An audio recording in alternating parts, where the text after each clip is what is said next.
Hello friends, welcome to BPSC basics. Logical elimination का ये अगला क्वेश्चन। ठीक है, अगर आपने पहले पुराने वीडियोस नहीं देखे हैं तो please go and watch them.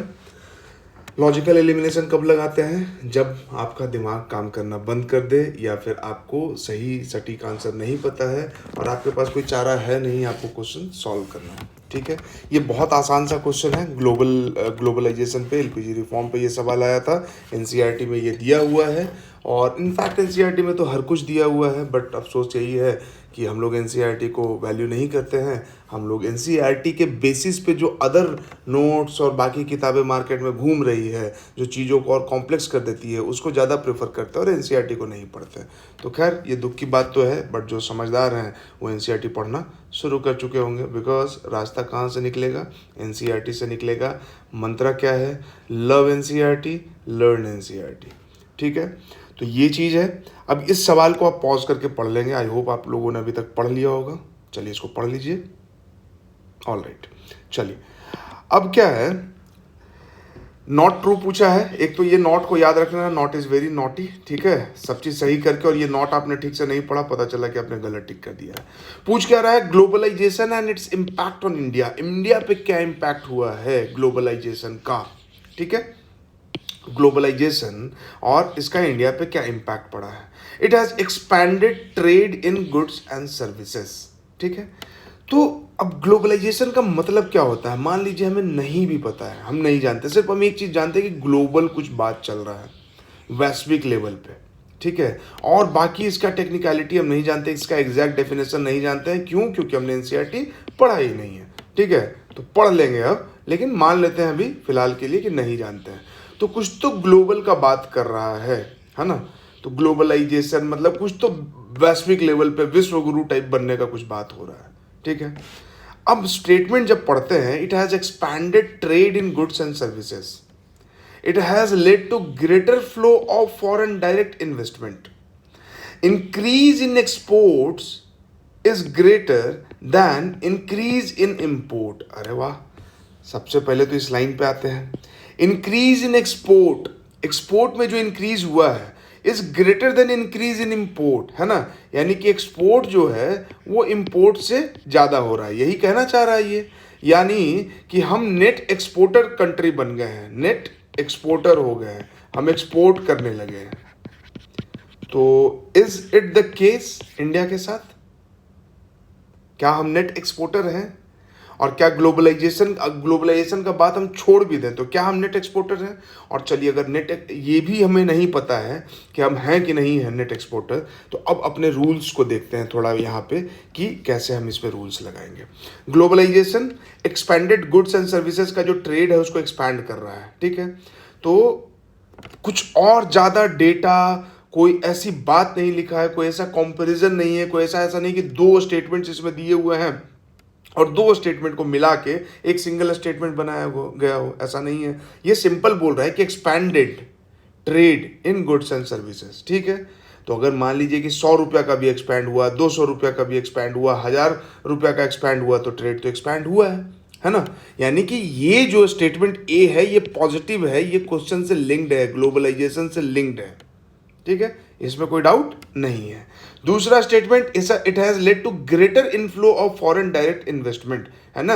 यानी कि एफडीआई जो है वो पहले से ज्यादा आना शुरू हो गया, greater flow of foreign direct investment.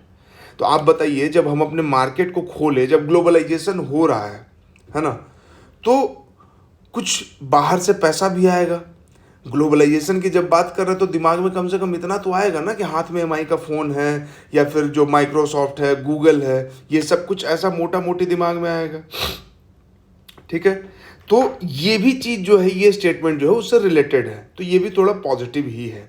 या फिर इसको आप वो भी नहीं समझ पा रहे हैं तो इतना आप लिख लीजिए भाई कि ये सिंपल स्टेटमेंट है, ये भी सिंपल स्टेटमेंट है, एकदम सिंपल स्टेटमेंट है, कोई कॉम्प्लेक्सिटी इसमें नहीं है। हो सकता है गलत हो स्टेटमेंट, लेकिन सिंपल स्टेटमेंट है। एक लाइन का स्टेटमेंट लिखा गया है कि भाई it has led to greater flow of foreign direct investment, it has expanded trade in goods and services. बार बार इतना एम्फेसाइज करके क्यों बोल रहे हैं? क्योंकि बहुत रिस्की चीज है, अगर आपने अच्छे से इसको नहीं सीखा तो ये बैकफायर भी कर सकता है।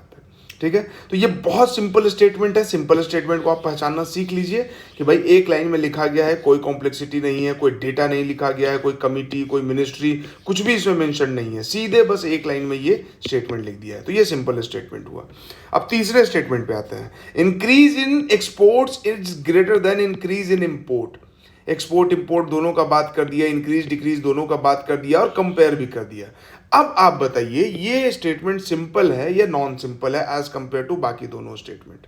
ऑब्वियस सा बात है, नॉन सिंपल है।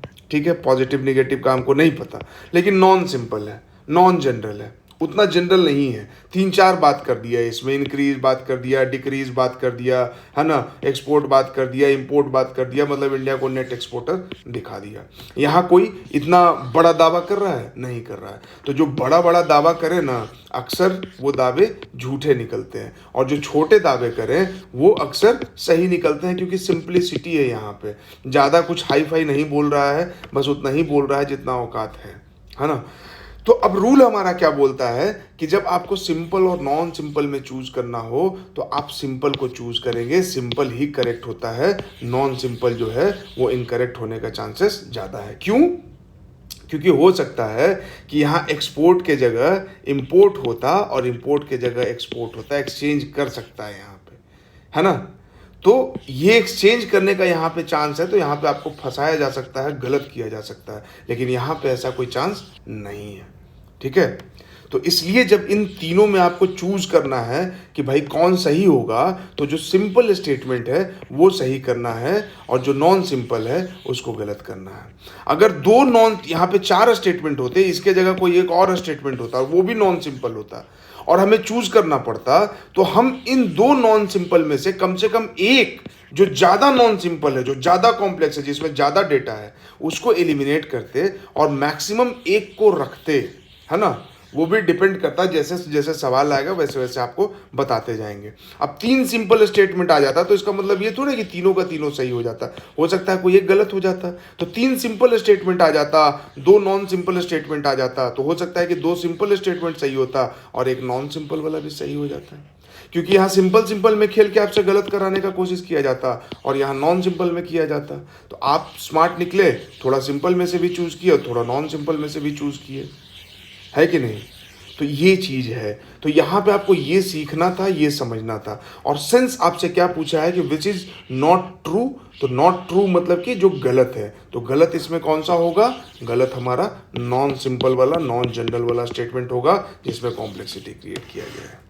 आई होप आपको अगेन ये चीज़ समझ में आया होगा। समझ में आया है तो कमेंट कीजिए, फीडबैक दीजिए, और साथ ही साथ आप जिस भी ग्रुप में हैं जुड़े हुए, वहाँ पे आप इस वीडियो को शेयर करेंगे, अपने दोस्तों के साथ शेयर करेंगे, बिकॉज शेयरिंग इज़ केयरिंग, और शेयर करने से आपका कोई नुकसान नहीं होने वाला है। कह रहे ये टेक्निक तो वो सीख जाएगा तो मुश्किल हो जाएगी, अभी बहुत कुछ है आने के लिए, बहुत कुछ आएगा, and it all depends upon your response कि कितना रिस्पॉन्स आता है। अगर रिस्पॉन्स ही नहीं आएगा तो कोई मतलब नहीं बनता है वीडियो बनाने का, और रिस्पॉन्स आता है तो वीडियो बनेगा।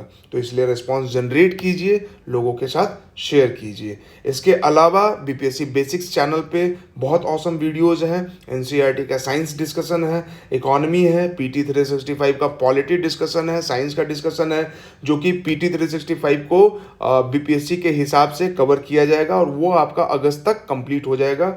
उसके अलावा और भी बाकी वीडियोज़ हैं, ठीक है, तो उनको आप देखें। बिहार स्पेशल वीडियोज़ हैं जो बहुत ऑसम है, क्वेश्चन आंसर डिस्कस किया गया है, और वो that is not just another question answer discussion, वो बाकी लोगों के जैसा नहीं है। वो जब आप देखेंगे तब आपको समझ में आएगा।